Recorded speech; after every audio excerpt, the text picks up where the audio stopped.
السلام عليكم ورحمة الله وبركاته. أهلا وسهلا بكم في قناة للأهلي جنود مع هاني عثمان. أكتر من خبر خلوني أطلع بقالي أكتر من أسبوعين كده ما عملتش فيديوهات، ولكن في كم موضوع كده حصلوا واستفزوا الواحد خلوني أطلع عايز أتكلم فيهم. مبدئيا خبر حزين طبعا لغالبية الأهلاوية برحيل كابتن سيد عبد الحفيظ. الحقيقة كلنا طبعا يعني عندنا قناعة تامة إن الأهلي مش بيقف على حد، وإن القصة مش حكر على حد، والأهلي دايما كما عهدناه جيل بيسلم جيل. اللي وصل ليه السيد عبد الحفيظ من حب وتقدير من جماهير النادي الاهلي مش من فراغ، او مش لمجرد كاريزما الناس بتحبها. لا، انت لو بصيت لو خدتها حتى من ناحيتين، من ناحيه الاداء وتاثيره سواء الرقمي بالشكل المنطقي، ان تقريبا اخر 10 15 سنه السيد عبد الحفيظ هو العضو او العامل المشترك في كل انجازات النادي الاهلي، باستثناء طبعا 2013 و2014 الموسم اللي كان موجود فيه بره الجهاز الفني. فالسيد على مستوى الارقام هو فعلا دور مؤثر ورقم مهم جدا في تحقيق النادي الاهلي لمعظم الانجازات اللي حصلت في ال 10 15 سنه الاخرى. حتى على المستوى الجماهيري بقى والعاطفي كان السيد عبد الحفيظ عباره عن لسان حال كل اهلاوي. السيد عبد الحفيظ كان دايما هو اللي بيطلع يرد، ولانه كلامه منطقي ودايما ما بيقدرش حد يرد عليه، فكانت تلاقي عباراته رنانه وبتنتشر. سيد كان بيتميز بانه ما بيراعيش حاجه في ردوده على الناس دي غير مبادئ النادي الاهلي وحقوق النادي الاهلي. لا بيراعي بقى ردود افعال ناس ما بتشجعش، ده بيحب وده ما بيحبوش. سامح حفيظ كان بيتكلم بجراءه، ما عندوش اعتبارات خالص زي ما قلنا غير مبادئ النادي الاهلي، حمايه حقوق النادي الاهلي والحفاظ عليها.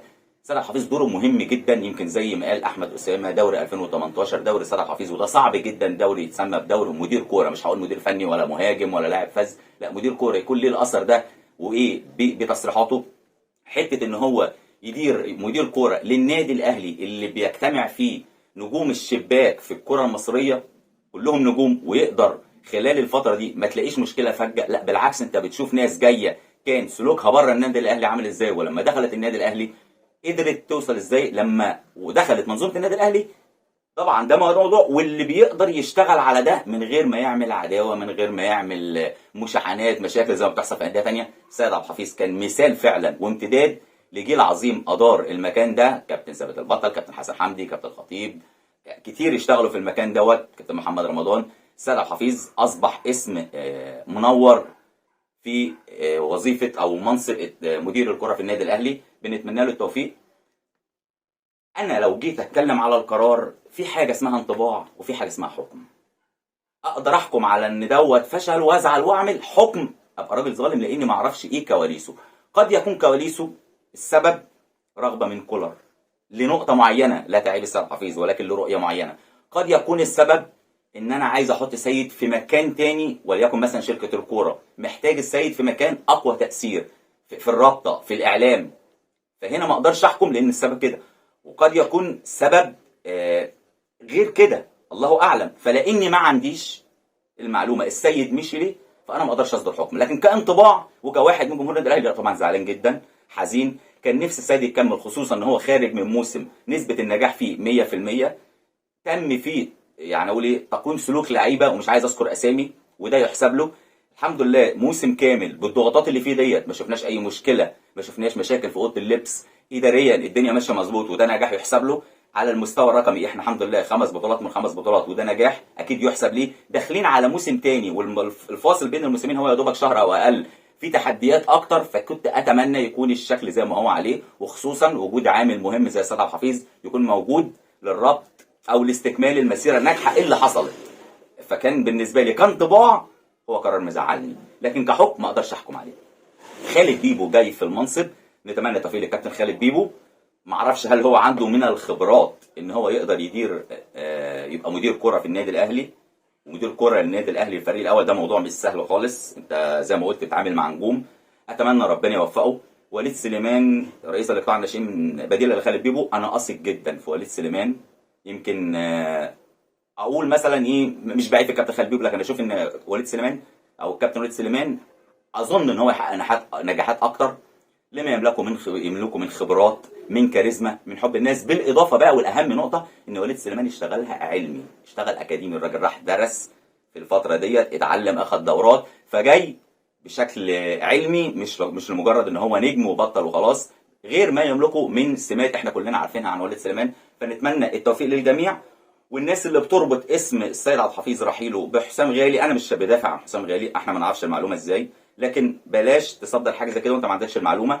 وده زي ما بقول مش دفاع عن حسام غالي، انا يمكن قلت قبل كده موقفي من حسام غالي، انا على المستوى الشخصي يعني ما عنديش قناعه ولا حب بشخصيه حسام غالي، ولاسباب كتير بقى يعني مش عايز اتكلم فيها، مش وقته، مش عايز اعمل بلبله، ولكن ده ما يخلينيش اقول ان هو السبب في رحيله طالما انا ما عنديش المعلومه. دي نقطه. تاني نقطه عايز اتكلم فيها موضوع كهرباء والغرامه والغرامتين او العقوبتين، سواء عقوبه الاتحاد الدولي بال 2 مليون دولار بتوع الزمالك. عايز اتكلم فيها في نقطه، في ناس يمكن بشوف كده على الطريق ناس بتكتب وحتى على الفيس ان كهرباء يا ريت بقى يدفع ونريح دماغنا عشان يركز ومش يركز ونخلص من الموضوع ده. انا بستغرب بصراحه من فكره ان انت عايز كهرباء يدفع الفلوس. انت لو مكان كهرباء، انا وانت عارفين ان الراجل ده تم تزوير عقده واللعب في التواريخ عشان يوصل للمرحله دي ويتاذى، فهل عايزني انا ادفع فلوس واساعد ناس اذتني وزورت عشان تغرمني الفلوس دي، فيجي انا اكون رد فعلي ان انا يبقى معايا الفلوس واديها لهم؟ موضوع غريب جدا. اساعده وهو اذيني، دي حاجه. تاني حاجه، انا فلوسي محطوطه وكلنا عارفين في حساب بيدي فايده اعلى من الغرامه اللي هتضاف عليه. طب ما انا استفاد، انا ما كل ما الوقت بيطول كل ما الفايده بتزيد، كل ما الغرامه اللي انا هدفعها بتقل، لاني انا طبعا فايدتي اكتر من غرامتي. ففكره انك تتكلم عن ان هو يدفع، انا رافض الموضوع ده تماما. لا، يفضل لاخر وقت ممكن، وده ما اظنش انه هياثر. ما شاء الله في عز المشاكل كان هداف دوري ابطال افريقيا.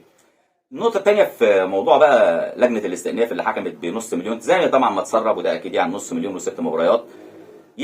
يجب محاسبة، او مش عايز اقول محاسبة، ولكن صراحة قرار خاطئ جدا من إدارة النادي الأهلي بسحب الشكوى او القضية اللي كانت مقدمة في قانونية لجنة الطوارئ. ومعرفش ايه السبب اللي خلى إدارة النادي الأهلي ترفع يعني تسحب القضية دي. لجنة وجودها غير قانوني. ده اللي عرفناه كمان ان كان حد من اعضاء لجنه الانضباط دي كان بيوصف الاول بشطب كهرباء. لجنه قايمه على الانتماءات، روح الانتقام، مش على اللوائح والقوانين. اما يجي لاعب عندك اهو، اديك انت سحبت الشكوى واتحطت لك غرامه للاعب نص مليون، نص مليون. اما تبقى اللائحه مكتوب فيها 20,000 وتحط له نص مليون على قول انت ممكن تفهمه بشكل وانا افهمه بشكل، واللي عمل فعل فاضح ما شفناش عقوبه واتسربت ان هي 4 مباريات، وراجل على كلمه تحمل المعنيين ياخد نص مليون وست مباريات، ده خطأ كبير من إدارة النادي الأهلي اللي سحبت الشكوى ضد لجنة الانضباط. كان قرار خاطئ جدا، ودينا بنتحمل نتائجه دلوقتي.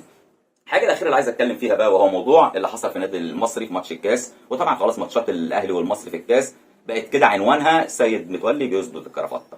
ودي الناس القديمة تفهم إن دايما في الثواني الأخيرة الاهلي دايما بيخطف. يمكن سنه 44 و45 وده على لسان الدكتور علاء الصادي، يعني جايب المعلومه دي منه، ان كانت النتيجه 2-0 والنور قطع والراديو قطع في بورسعيد وفاضل 7 دقائق وخلاص طلعوا احتفلوا، اذا بالاهلي بيحرز 3 اهداف ويفوز. السنه اللي بعدها فاضل دقيقتين والمصري فايز 1-0 في نهائي الكاس، اذا بالاهلي بيجيب جونين وبياخد الكاس. زي ما حصل بقى طبعا بقى بعد كده سنه 84 وعلاء ميهوب وسيد متولي بيظبط الكرافته، وبعد كده عمرو جمال واحمد فتحي. القصه دي استمرارا للموضوع ده، وده حصل تاني. فطبيعي زي ما قلت قبل كده الناس ما بتحبكش مش لانك بتخطف صفقات والكلام ده، لا، لان انت وجودك هي صخره بتتحطم عليها احلامهم.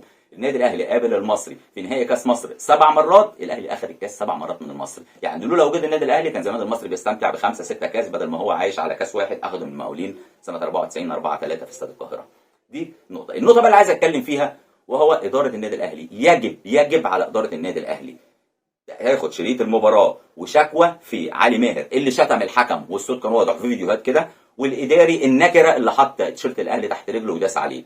زي ما الناس بتعمل معانا وبتتاخد الفيديوهات وبتتصدر، لا، السكوت على ده هيبقى عار تيشيرت النادي الاهلي، يعني اسم النادي الاهلي، يعني كيان النادي الاهلي ما يتحطش تحت القدم ابدا. اتمنى من اداره النادي الاهلي اخذ موقف جاد في الموضوع ده واخذ الفيديوهين وتروح تشتكي بيهم، وبعد كده يكون الوضع ده تماما زي ما بيحصل معانا يحصل مع غيرنا. احنا مش طالبين غير العدل، طالبين المساواه، اللي يطبق عليا يطبق على غيري. فاتمنى اداره النادي الاهلي ما تسكتش على الموضوع ده وتاخد فيديوهات المباراه وتشتكي بيها الاداري النكر اللي حط تيشيرت النادي الاهلي تحت رجله، وعلي ماهر اللي شتم الحكم بالفاظ برضه ما تدفعش تتقال في الملاعب المصريه، وزي ما بيحصل معانا يحصل مع غيرنا. ودي كانت نهايه حلقه النهارده. شكرا والسلام عليكم ورحمه الله وبركاته.